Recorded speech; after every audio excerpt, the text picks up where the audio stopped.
evening, I'm Salochini Rubnaran and welcome to the LRTVS Newswatch for Monday, November 24, 2025. Making the headlines this evening.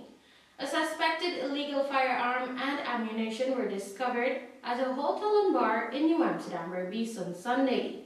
A secondary school teacher and a 16-year-old student tragically lost their lives following an accident on Friday.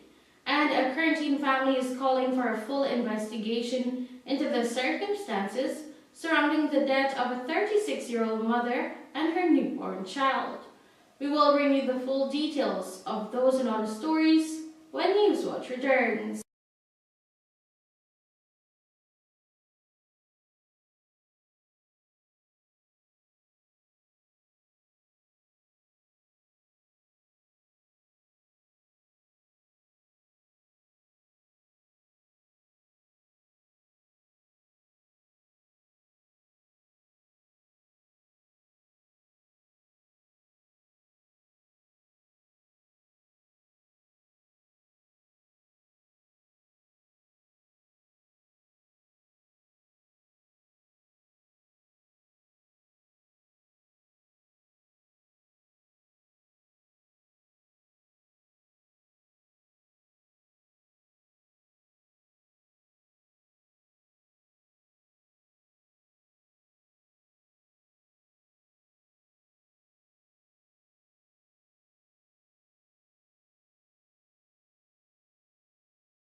Welcome back, and now for the news and details. A suspected illegal firearm and ammunition were discovered at a hotel and bar in New Amsterdam, Berbice on Sunday. Monique Balgobin tells us more. According to police reports, at around 2 a.m. on Sunday, November 23, 2025, a 24-year-old male security guard attached to the establishment made the alarming discovery. The guard reportedly found a Taurus pistol along with a magazine containing 9 live rounds inside the male washroom located on the lower flat of the building. Acting promptly, the police said he alerted his supervisor, who then contacted ranks from Regional Division 6. Police officers responded to the scene where the firearm and ammunition were photographed, secured, and lodged as part of the ongoing investigation. At this time, no arrests have been made, and investigators are continuing their efforts to determine how the weapon ended up on the premises. Reporting for the LRTVS Newswatch, I am Monique Balgobin. A secondary school teacher and a 16-year-old student tragically lost their lives following an accident on Friday. More details in this report. Following a devastating minibus accident at number 63 Village, Quarantine, Berbice on Friday, November 21, 2025, 16-year-old Judea Celine, a student of Central Quarantine Secondary, was pronounced dead shortly after the crash, while Jerome Bernard, 30-year-old, succumbed to his injuries on Saturday, November 22, 2025, after being hospitalized in a critical condition. 16 individuals sustained injuries, several of whom required urgent medical attention. According to police reports, the minibus was carrying 18 passengers, including students and teachers, and was traveling north around 18 hours 05 when the driver reportedly lost control while trying to avoid an animal on the roadway. The vehicle toppled several times before coming to a halt, leaving the bus extensively damaged. Public-spirited residents assisted in pulling the injured from the wreckage and transporting them to the number 75 hospital in Korea.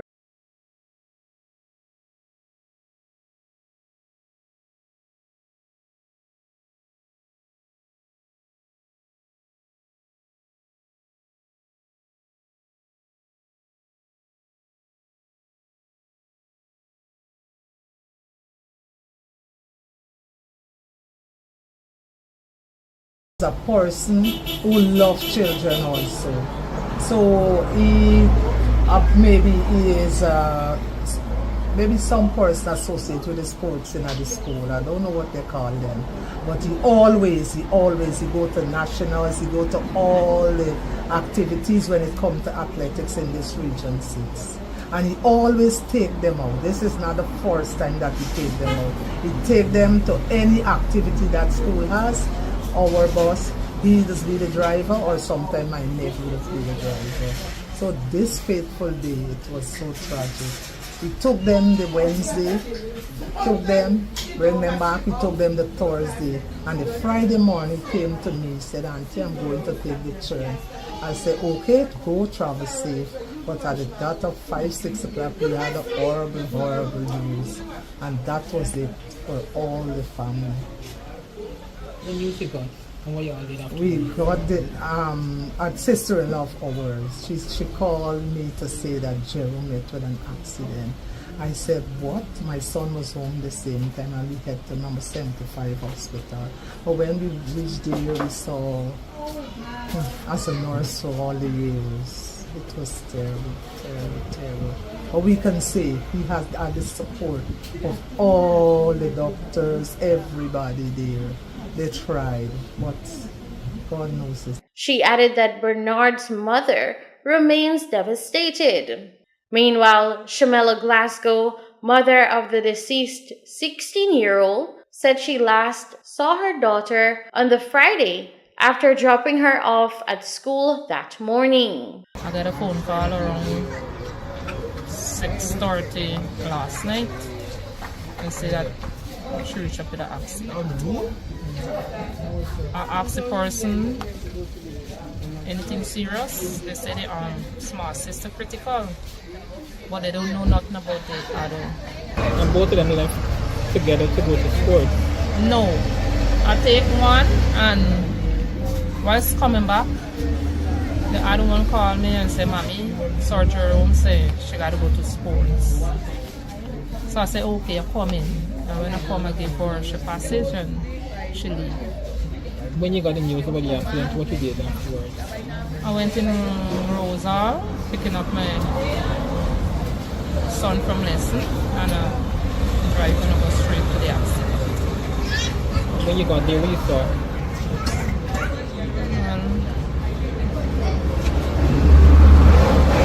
They show me the dead body, Jodie Celine.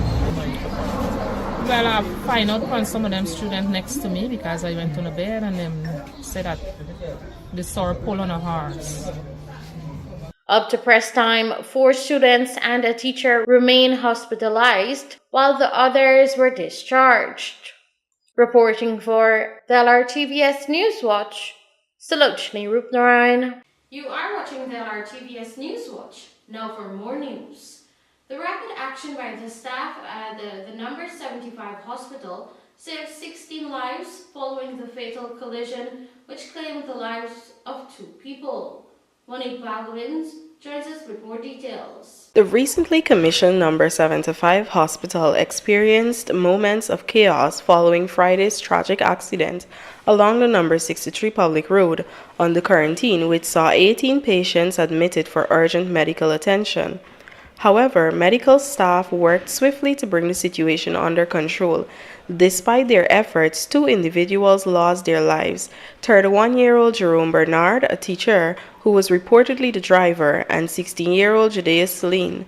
According to information received, 9 persons arrived.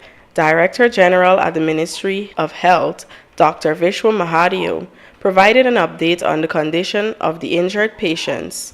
Dr. Mahadio noted that the emergency response was significantly strengthened when off-duty medical personnel were called in to assist during the surge of incoming patients. By congratulating the staff of the hospital on the way they would have managed the entire system, the entire incident, everything that happened yesterday. I think they were on the ball. They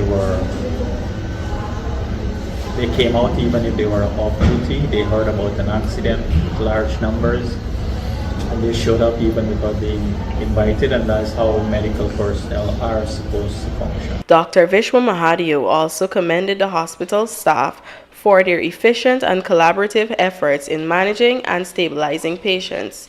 He praised their swift action in attending to the injured and ensuring smooth movement throughout the emergency department. By the time I came here, all the staff were on duty, even the pediatrician, the pediatric surgeon, the ENT specialist, they were all here, dentists, everybody, they were here, dental staff. And it was irrespective of whether it was in their area of specialty or not, they were all collaborating, including assisting to move patients and stuff like that. So I want to say thank you. And Dr. Mahadio used the opportunity to advise the general public not to crowd emergency units during a crisis. He stressed that unrestricted access is essential for medical teams to operate effectively and provide timely care. It's an opportunity to ask the public that whenever we have these kinds of accidents, we need to move patients, we need space, and then being in the corridor, because we had a particular case where we had to move a patient from the A&E to CT to get a CT scan done, and the corridor was jam-packed. We couldn't have moved the patients as we would have liked to. It took us some time to get the patient to the CT, and in the case of emergencies, seconds matter. So I'd like to ask for the cooperation. Whenever they come, they could be on the outside, and like was done last night, everybody. He further applauded the government for equipping the newly commissioned facility with the necessary resources, enabling staff to make quick and effective medical decisions during critical interventions. No other time than they stay alone. Verified that the vision of the president and the government has borne fruit. Doing CT scans on some of the patients helped us to make quick decisions to have interventions done, that is surgery, or to make a decision to transfer the patient rather than to wait to see how the patient develops and the condition of the patient might worsen in the meantime. So we could have made the decision to do those transfers from the time the incident happened and patients came here. The resources, that is ambulances from Skeldon, from Port Moran, Maibikuri, and New Amsterdam. They were here to assist in the movement. Reporting for the LRTVS Newswatch, I am Monique Balgobin. A quarantine family is calling for a full investigation into the circumstances surrounding the deaths of a 36-year-old mother and her newborn child. More details in this report. The family of 32-year-old Latoya Griffith of Gibraltar Village, Curtin, Berbice, is calling for a full investigation following the deaths of Griffith and her newborn at the New Amsterdam Regional Hospital. During an interview with reporters on Sunday, November 23, 2025, Griffith's mother, Virginia Jones, explained that her daughter was admitted at the hospital's maternity ward on Tuesday, November 18, 2025, after attending her scheduled clinic appointment. She admitted on Wednesday, Tuesday. I visited her Thursday morning. She told me that she come out to me, she called me, she said, Mommy, she feel like she watch a back break. Anyhow, I said, all right, when I go about to left, she called Mommy. She said the nurse wanted to talk to me. The nurse said, okay, it's a 50-50 case. They will have to take your daughter to theater, and when you come back in the afternoon, you're going to walk with some teeth of her. But I never know that was the last for my daughter, because soon like I left there, things just got worse with my daughter. She just gone Washington. When I get a message, the call say she need. The doctor called me and said she need blood. When we reach there, they said she have to go to the town. It was so much confusion. Despite their grief, the family is focused on caring for Griffith's 3 children and seeking answers about the deaths. When she go in, they say she passed. We sat down there, we wait, to say we can sleep by the rock up my daughter, we didn't even call we. We sit down there waiting to see she. Not till by the next door, they going away with her. They push out, push up, so we can't see she. But you know, I raise up the thing. And when I saw, my God, y'all more than my daughter, y'all more than my daughter. And then I said I'm going to take her over to mental. And they take me every see like the baby, and man, it was so mixed up, man. Like I've need to take her to see the baby was laid in the room. I had to show the baby going to breathe by himself. Well, at least I need justice to do that. At least she done dead and gone, but she got kids back. She have a family. We're going to take care of them. How many children? 3. Does she have a medical condition? No, nothing is wrong with her. No. She's good. If she had would have picked up in part of the true right, because on the last clinic they said, okay, Drew, come and collect your bag. She had no problem. Pressure, sugar, nothing. Yes. This she had that's why she had it was at the Iris clinic there. They know all she record, they know all about her there. So you believe it's negligence of the Negligence, yes. They might put it as murder. The more they try, the more they share. It ain't easy. She got she 3 kids going to take care of them. Me daughter always said, Mommy, I stay in my hair, going to take care of you when I get elderly. Now look what. Meanwhile, Region 6 Regional Health Officer Dr. Vinay Kedar confirmed that an investigation has been scheduled to review the circumstances surrounding both deaths. Reporting for the LRTVS Newswatch, Salochni Rupnarayan. More news after these messages.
Welcome back. We will now take a look at the local stock exchange market. Compliments of gas.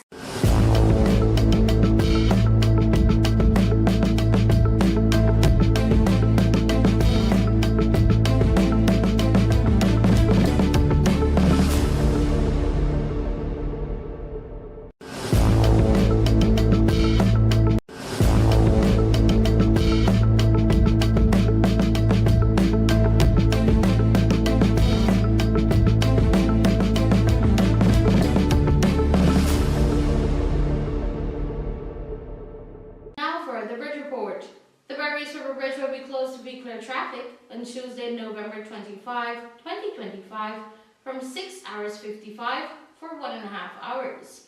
The schedule is subjected to change without notice. For your weather report tonight, partly cloudy, winds east-northeast at 8 to 9 miles per hour. The overnight low will be 77 degrees Fahrenheit. There is a 58% chance of precipitation. Tomorrow, mostly cloudy with a high of 90 degrees Fahrenheit and a low of 76 degrees Fahrenheit. And that's a wrap of tonight's edition of the LRTVS Newswatch. In case you missed the newscast, you can visit our YouTube channel at LRTVS Newswatch to stay abreast about what is happening around you. Remember to subscribe and click the bell icon to know when I post the next video. On behalf of the news, technical and production team, I'm Salochini Rupnaran. Thank you for watching.